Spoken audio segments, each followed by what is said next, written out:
90 రోజుల కోర్సు పూర్తి చేస్తే చాలు 100% ప్లేస్మెంట్ సపోర్ట్ తో సాఫ్ట్వేర్ జాబ్ మీ సొంతం. వెంటనే కోడ్ జ్ఞాన్ డెస్టినేషన్ ని సంప్రదించండి.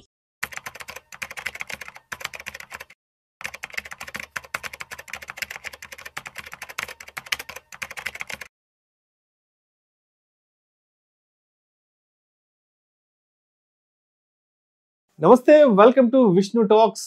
నేను మీ విష్ణు. ప్రస్తుతం నాతో పాటు ప్రముఖ స్టాక్ మార్కెట్ ఎక్స్పర్ట్ రామచంద్రమూర్తి గారు ఉన్నారు. వారితో మాట్లాడదాం. సార్ రామచంద్రమూర్తి గారు నమస్తే సార్. నమస్తే sir. Sir welcome to Vishnu talks. Thank you sir, thank you very much. Sir Ramachandramurthy గారు, కాసేపు బంగారం వెండి ధరల గురించి మాట్లాడుకుందాము. ఓకే. వెండి ఏమో ప్రస్తుతానికి 97,000 దగ్గర ఉంది. అవునండి. బంగారం విషయానికి వస్తే 10 గ్రాములు 24 క్యారెట్లు 86,000 87,000 దగ్గర ట్రేడ్ అవుతుంది. సో ఎందుకంటారు బంగారం ధరలు ఇంతలా పెరుగుతున్నాయి?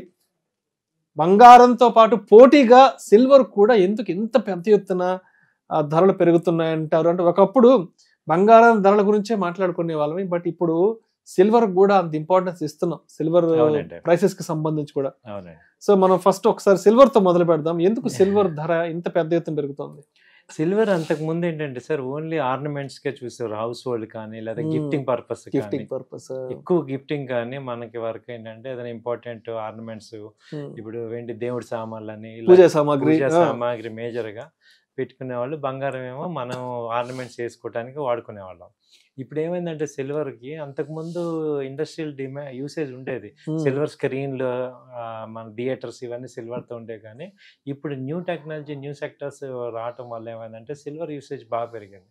అంటే solar panels, so 5G SIM cards, తర్వాత చిప్స్, తర్వాత ఈ గ్రీన్ ఎనర్జీ, వీటికి ఏమైందంటే సిల్వర్ అనేది ఒక బేసిక్ ఇన్పుట్ రా మెటీరియల్ అయింది.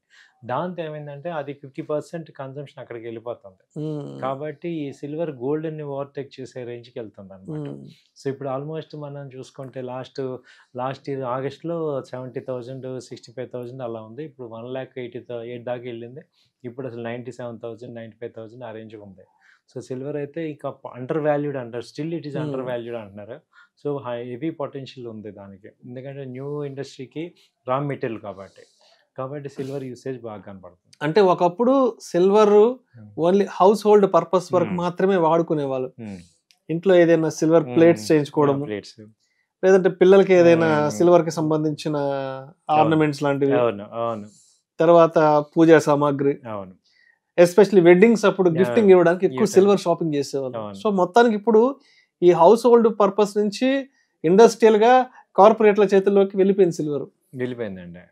అంటే హౌస్ హోల్డ్ కూడా అలాగే స్టిల్ కంటిన్యూ అవుతుంది, కానీ కొంచెం ఇప్పుడు ఎక్స్టెండ్ మెయిన్ కార్పొరేట్ చేతిలో 50% దాకా వెళ్ళిపోయింది. ఇదేమో ఒక 50% ఉంది. సో ఎస్పెషల్లీ ఇండియాలో ఈ సిల్వర్ కన్సంప్షన్ ఎక్కువ ఉంటుంది. బయట కన్నా కూడా మనకి సిల్వర్ ఇండియాలో కూడా గోల్డ్ తో పాటు ఈక్వల్ కన్సంప్షన్ ఉంది. ఎందుకంటే మీరు అన్నట్టు గిఫ్టింగ్ పర్పస్ గా ఎక్కువ వాడతారు. కొంచెం above middle class rich people అందరూ ఫంక్షన్స్ అప్పుడు వాడటానికి వాడుతుంటాం. సో ఇప్పుడు ఏంటంటే మేజర్ గా ఈ ఇండస్ట్రియల్ పర్పస్ అయిపోయింది. కాబట్టి ఇప్పుడు నా పాయింట్ ఏంటంటే దీన్ని మనం ఎలా అడ్వాంటేజ్ తీసుకోవాలి అంటే, ఇప్పుడు అందరూ ₹1,00,000 పెట్టి సిల్వర్ కొనలేరు కాబట్టి, సిల్వర్ ఇన్వెస్ట్ చేయలేరు కాబట్టి, అంటే ఫిజికల్ గా కాకుండా సిల్వర్ విషయానికి వస్తే అంటే మనం ఇన్వెస్ట్మెంట్స్ చేసుకోవడానికి మనకి ఎటువంటి ప్రత్యామ్నాయ మార్గాలు ఉన్నాయంటారు ఫిజికల్ ఇన్వెస్ట్మెంట్ కాకుండా? బెస్ట్ సిల్వర్ ETF ఉంది సార్, సిల్వర్ బీస్ ఉన్నాయి. సో సిల్వర్ బీస్ మన డిమాట్ అకౌంట్లో, ఎవరి డిమాట్ అకౌంట్లో అయినా సిల్వర్ బీస్ అని ఎంటర్ చేస్తే వచ్చేస్తుంది. ఈక్వల్గా 1 గ్రామ్ లాగా కొనుక్కుంటాం అన్నమాట. మనకి అమౌంట్ ఉన్నప్పుడల్లా సిల్వర్ బీస్ కొనుక్కోండి, అది ఒక మంచి ఇన్వెస్ట్మెంట్ ఆపర్చునిటీ. ఎప్పుడైనా అమ్మేయచ్చు. మీరు ఫిజికల్గా కూడా తీసుకోవచ్చు, లేదు మానిటరీగా కూడా అమ్మేసుకోవచ్చు. సో సిల్వర్ బీస్ అనేది బెస్ట్ ఆప్షన్. ఆ తర్వాత వచ్చి సిల్వర్ ETFs ఉన్నాయి. సో సిల్వర్ బాండ్స్ ఉన్నాయి. ఆ తర్వాత సిల్వర్ మ్యూచువల్ ఫండ్స్ ఉన్నాయి. ఆ కంపెనీస్లో ఇన్వెస్ట్ చేయొచ్చు. ఇంకా నేను ట్రేడ్ చేస్తానంటే MCXలో సిల్వర్ ఉంది. సో ఈ రకంగా మన సిల్వర్ని యూజ్ చేసుకొని బెనిఫిట్ అవ్వచ్చు. సో లాస్ట్ది మాత్రం కొంచెం టెక్నికల్గా జాగ్రత్తగా ఉండాలి. సిల్వర్ MCXలో ట్రేడ్ చేయటం అనేది కొంచెం టెక్నికల్గా ఉంటేనే చేయగలరు. మామూలుగా ఇన్వెస్ట్మెంట్ ఓరియంటెడ్ అంటే సిల్వర్ బీస్లో చేసుకోవచ్చు, సిల్వర్ మ్యూచువల్ ఫండ్స్లో చేసుకోవచ్చు. సో అది సిల్వర్లో మెయిన్. కాకపోతే మీరు అన్నట్టు ఇది పొటెన్షియల్ ఉంది, ఇప్పటిదాకా అండర్ వాల్యూ ఉంది, ఇప్పుడు ఇంకా వాల్యూడ్ అవుతుంది, పొటెన్షియల్ అయితే ఉంది. దీన్ని అయితే మనం ఇన్వెస్ట్మెంట్ పార్ట్లో ఒక 10% 15% దీనికి ఇస్తే మనకి ఫ్యూచర్లో మంచి అసెట్ క్లాస్ డెవలప్ అవుతుంది. సో ఇప్పుడు బంగారం ధరల విషయానికి వస్తే ప్రతి ఒక్కరూ కూడా ఏంటి ఇంకా బంగారం ధరలు ఎప్పటికీ తగ్గే అవకాశం ఉంది, ఒకవేళ తగ్గే పరిస్థితి వస్తే ఎందుకు తగ్గుతాయి, ఏ కారణంగా తగ్గబోతున్నాయి? ఇప్పుడు ఆల్రెడీ పెరిగాయి కాబట్టి అసలు ఈ పెరగడానికి ఎటువంటి కారణాలు దోహదపడ్డాయంటూ కూడా చాలా మంది ఆలోచిస్తున్నారు. కాబట్టి ఎందుకు పెరుగుతుందో ఒకసారి మాట్లాడుకుందాం. ఒకవేళ తగ్గాల్సిన పరిస్థితి వస్తే దేని వల్ల గోల్డ్ ధర తగ్గుతా కూడా ఒకసారి డీటెయిల్ గా చెప్పగలం. డెఫినెట్గా అండి, మెయిన్ ఇన్ఫ్లేషన్ వల్ల గోల్డ్ పెరుగుతుంది సార్. ఇన్ఫ్లేషన్ అన్ని కంట్రీస్లో పెరిగిపోయింది కాబట్టి అన్సర్టనిటీ పెరిగింది, ఇన్ఫ్లేషన్ పెరిగింది, అలాగే కరెన్సీ వాల్యూ తగ్గటం కూడా గోల్డ్ పెరుగుతుంది. సో ఈ మూడు కనుక కంట్రోల్ అయితే గోల్డ్ కంట్రోల్ అవుతాయి.